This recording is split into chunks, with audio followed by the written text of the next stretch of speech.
In the middle of a loud, busy classroom, a sudden, withdrawn silence from a student is often your first warning sign. Then comes the moment of disclosure. The student walks up to your desk, holds out a phone, and voluntarily shows you a threatening message in a private group chat. Instantly, a digital conflict has spilled into your physical space, placing immediate psychological pressure squarely on your shoulders. Your human instinct might be to panic. You might feel the urge to grab the device, play detective, or start asking rapid-fire questions in front of the rest of the class. Giving in to those instincts amplifies the danger. Confronting the issue publicly exposes the student to their peers, breaking their trust the very second they asked for help. Instead, take a breath.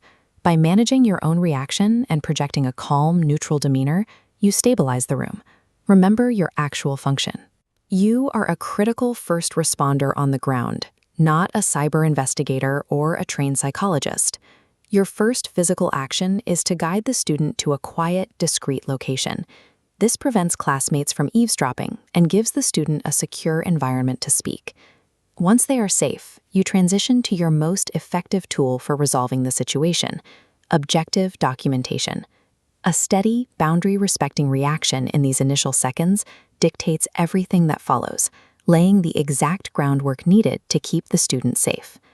An incident report is a highly specific tool. Its sole purpose is to capture a clear, factual snapshot for trained professionals to review. You are not writing this to prove guilt or diagnose a student's mental state. A complete snapshot requires 5 distinct details: exactly what you observed, what was said verbatim, the precise time it happened, the location, and who was involved. This split screen illustrates a crucial distinction. On the left, in red, subjective opinions. On the right, in green, objective facts. Writing "the student is dangerous" injects emotional bias into the record. Documenting "the student showed me a message containing a threat" strictly records neutral reality. Stripping away emotional assumptions yields a clean, reliable record. This ensures the safeguarding team builds their intervention strategy on hard data rather than guesswork. When it comes to digital evidence, your authority has strict limits. You should only collect screenshots or messages that the student voluntarily provides to you. Never forcefully confiscate a device, or scroll through a student's private apps, or attempt to message the other people in the group chat yourself. Instead, formally log the existence of any voluntarily shared screenshots directly into your written report. This connects the physical digital files to your factual narrative. Once written, that document must be secured immediately. Whether locked in a physical drawer or saved in a password-protected folder, it must be kept out of sight from unauthorized staff or curious students. By staying within your designated boundaries, you protect the student's legal rights while guaranteeing the evidence remains intact for the incoming specialists. Your final active duty is the handoff.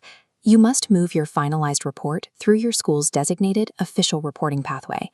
This means routing the data specifically to authorized personnel, such as the guidance counselor, the child protection officer, the school administrator, or the cybersecurity lead. There is one critical exception. If your documented facts indicate an immediate physical threat to someone's life, bypass standard channels and contact emergency authorities right away. In all other cases, the specialized safeguarding team receives your clean, factual data, assesses the actual threat level, and formulates a targeted intervention. You operate as the essential objective sensor on the ground. Without your precise data, the school's broader safety network remains entirely blind to the threat. To protect your students, rely on 4 core pillars. First, observe carefully. Watch for sudden behavioral shifts and acknowledge digital threats without jumping to conclusions. Second, document the facts. Record exactly what happened and strictly omit your personal opinions or labels.